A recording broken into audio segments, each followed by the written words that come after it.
Assalamualaikum warahmatullahi wabarakatuh. Sebelumnya izin memperkenalkan diri, nama saya Rifki Febrian dengan NIM 231754 dari kelas 2C. Perkenalkan, nama saya Yang Putri dengan NIM 23011509. Nama saya Safri Nisa dengan NIM 23011131. Nama saya Jaya Sampurna dengan NIM 230612. Oke, di video kali ini kami akan memberikan edukasi tentang infeksi oportunistik pada penderita HIV/AIDS. Selamat menyaksikan.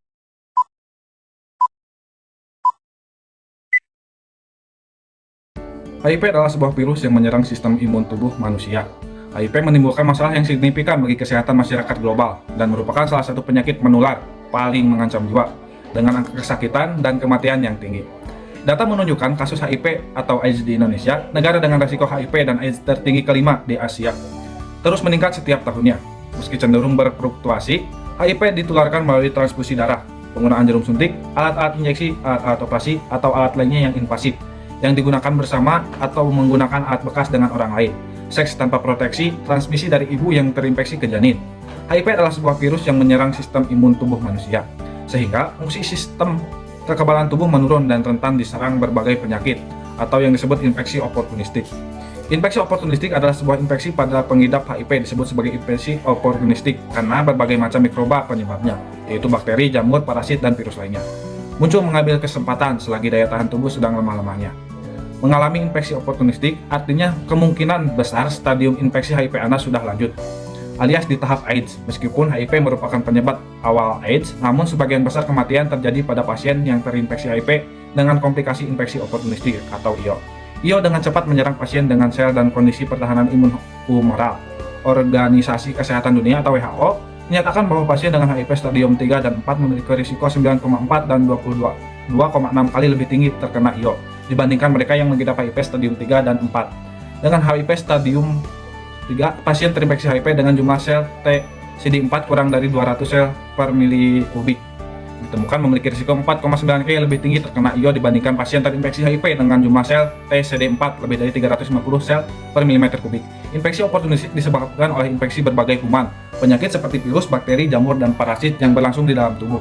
Penularan penyakit bisa melalui cara yang berbeda, termasuk melalui udara, cairan tubuh, hingga lewat makanan dan minuman.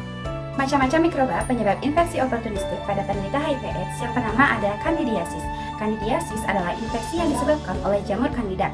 Infeksi Candidiasis oportunistik termasuk cukup umum ditemukan pada pasien HIV dengan jumlah CD4 antara 200 sampai 500 sel per milimeter kubik sampel darah. Infeksi Candidiasis dapat memengaruhi kulit, kuku, dan selaput lendir di sekujur tubuh, terutama di mulut dan vagina. Gejala paling jelas yang muncul akibat infeksi ini adalah bintik atau bercak putih di lidah atau tenggorokan. Yang kedua yaitu infeksi paru. Infeksi pneumocystic pneumonia termasuk infeksi oportunistik yang paling serius untuk penderita HIV/AIDS. Gejala dari infeksi paru oportunistik ini dapat meliputi batuk, demam, dan kesulitan bernafas. Namun, infeksi dapat menyebar dari paru ke bagian tubuh lain.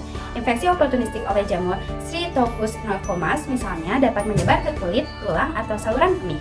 Terkadang pneumonia dapat menyebar ke otak dan menyebabkan pembengkakan otak atau meningitis. Yang ketiga yaitu tuberkulosis atau TBC. Adalah infeksi paru oportunistik yang disebabkan oleh bakteri bernama Mycobacterium. Gejala TB dapat meliputi batuk, kelelahan, penurunan berat badan, demam, dan berkeringat di malam hari. Pada kenyataannya, hampir semua penderita HIV sudah memiliki bakteri TB dalam tubuhnya, meski belum tentu aktif. TBC dapat menjadi komplikasi serius pada pengidap HIV/AIDS karena bakteri TB dapat lebih cepat menjadi aktif dan sulit diobati pada ODH dibanding pada orang sehat. Infeksi oportunistik ini berupa tuberkulosis juga dapat memengaruhi bagian tubuh lainnya seperti seringkali kelenjar getah bening, otak, ginjal, atau tulang. Yang keempat yaitu herpes simplex virus atau HSV, merupakan virus penyebab penyakit kelamin herpes. Herpes ditandai dengan munculnya kulit kelamin dan sariawan di daerah mulut dan bibir.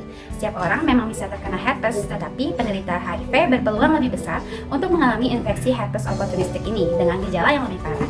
Pada orang dengan HIV/AIDS, komplikasi herpes tidak hanya berupa pembentukan butir kelamin, tapi juga risiko pneumonia dan kanker serviks. Menurut CDC, infeksi oportunistik oleh HSV ini bisa membahayakan keselamatan janin dalam kandungan jika ibu hamil mengidap HIV. Virus herpes dan HIV dapat ditularkan melalui proses persalinan. Yang kelima yaitu Salmonella septicemia, yaitu infeksi yang bisa didapat lewat konsumsi makanan yang terkontaminasi bakteri Salmonella typhi atau Salmonella pp. Infeksi Salmonella dapat menyebabkan gejala seperti mual, muntah-muntah, dan diare. Pada pengidap HIV/AIDS, bahaya dari infeksi ini dapat berkembang menjadi septikemia. Septikemia adalah kondisi darah yang keracunan bakteri dalam jumlah besar. Yang keenam yaitu toksoplasmosis, yaitu adalah komplikasi HIV/AIDS yang disebabkan oleh parasit bernama Toxoplasma gondii. Toksoplasmosis bahaya bagi pengidap HIV dan AIDS karena sangat mudah berkembang di dalam tubuh yang sistem kekebalannya lemah. Parasit tersebut dapat menginfeksi tidak hanya mata dan paru pengidap HIV, tapi juga bahaya bagi jantung, hati, hingga otak. Ketika infeksi parasit toksoplasma sudah mencapai otak, toksoplasmosis dapat menyebabkan kejang. Infeksi ketujuh, infeksi pencernaan. Seiring melemahnya sistem imun, sistem pencernaan juga dapat terinfeksi. Beberapa contoh infeksi parasit yang dapat menjadi bahaya bagi pengidap HIV/AIDS adalah Cryptosporidiosis dan Isosporiasis. Dua jenis infeksi ini disebabkan oleh konsumsi makanan atau minuman yang terkontaminasi parasit. Cryptosporidiosis disebabkan oleh parasit Cryptosporidium yang menyerang usus, sementara Isosporiasis disebabkan oleh Protozoa Isospora belli. Baik Cryptosporidiosis dan Isosporiasis sama-sama menyebabkan demam, muntah, dan diare parah. Cara meningkatkan fungsi imun pada penderita HIV/AIDS, ada beberapa cara yang dapat dilakukan untuk meningkatkan kadar dan fungsi imun tubuh. Antara lain, yang pertama ada memperbaiki nutrisi dan juga pola makanan. Diketahui bahwa orang yang terinfeksi HIV rentan untuk terjadinya malnutrisi. Suplementasi vitamin dan konsumsi makanan yang sehat seperti buah-buahan dan juga sayur-sayuran akan menurunkan katabolisme protein dan juga meningkatkan massa otot murni. Suplementasi vitamin juga meningkatkan sistem imun tubuh.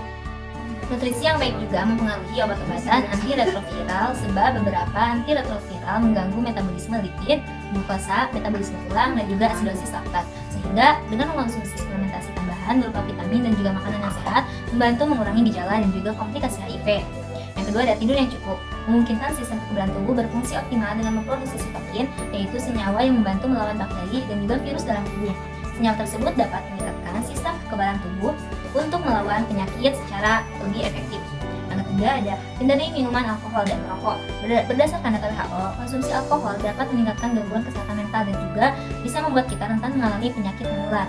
Hal ini terjadi karena alkohol dapat membahayakan sistem kekebalan tubuh dan juga meningkatkan berbagai masalah. Serta zat-zat berbahaya pada rokok dapat masuk ke dalam aliran darah hingga mencapai organ-organ tubuh dan juga merusak sistem imun yang dimiliki.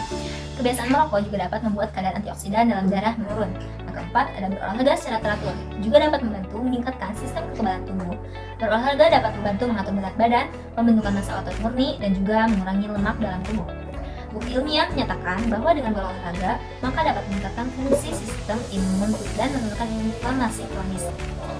Kelima ada tersenyum dan juga tertawa, merupakan salah satu unsur yang berperan penting dalam meningkatkan sistem imun tubuh atau efektif imunologi. Dengan memiliki emosi yang ceria, maka serotonin akan dilepaskan dan menstimulasi sitokin dan mengusir sebagai pertahanan tubuh melawan penyakit.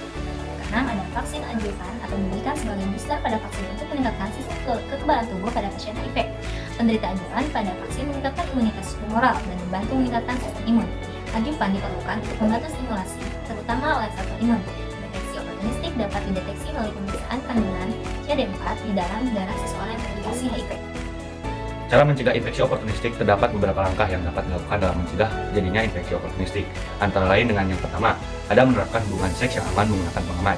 Dan yang kedua, tidak mengonsumsi susu atau keju yang tidak terpasteurisasi, minum air yang sesungguhnya atau bersih dan jernih, makan makanan yang sesungguhnya atau matang, dan lain-lain. Karena beberapa infeksi didapatkan melalui rute oral yang seringkali berupa makanan atau minuman. Dan yang ketiga, jika memiliki binatang peliharaan, akan divaksinasi dan selalu mencuci tangan sehabis menyentuh binatang peliharaan. Infeksi oportunistik seringkali didapatkan dari orang lain, sehingga perlu diperhatikan untuk yang pertama ada tetap menjaga jarak terhadap orang yang sedang sakit, dan yang kedua ada selalu menggunakan barang-barang pribadi ketika berada di fasilitas umum seperti gym, toilet, dan lain-lain. Dan yang ketiga ada penting untuk rutin melakukan vaksin. Dan yang keempat ada patuh berobat dan rutin kontrol ke dokter untuk penggunaan obat-obatan antiretroviral. Dan yang kelima ada serta membuat jurnal mengenai kondisi kesehatan jika ada tanda dan gejala baru untuk kemudian dapat dilakukan kepada dokter. Dan yang keenam ada selalu menerapkan gaya hidup sehat dengan berolahraga rutin. Sebagian besar kuman penyebab IO sangat umum dan mungkin kita terlanjur terinfeksi beberapa infeksi ini. Kita dapat mengurangi risiko infeksi baru dengan tetap menjaga kebersihan dan menghindari sumber kuman penyebab IO yang diketahui. Meskipun kita terinfeksi beberapa IO, kita dapat memakai obat yang akan mencegah pengembangan penyakit aktif. Pencegahan ini disebut profilaksiasi. Cara terbaik untuk mencegah IO adalah untuk memakai ART.